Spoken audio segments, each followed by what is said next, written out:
FPCCI, our R&D department is working day and night.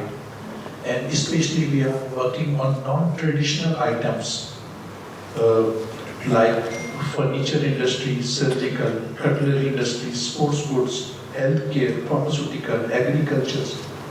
So there is a lot of potential to export these goods from Pakistan. Pakistan offers American businesses a strategically located market, a young population and a growing economy. Pakistan recorded GDP growth of 3.7% in the year 2025-26.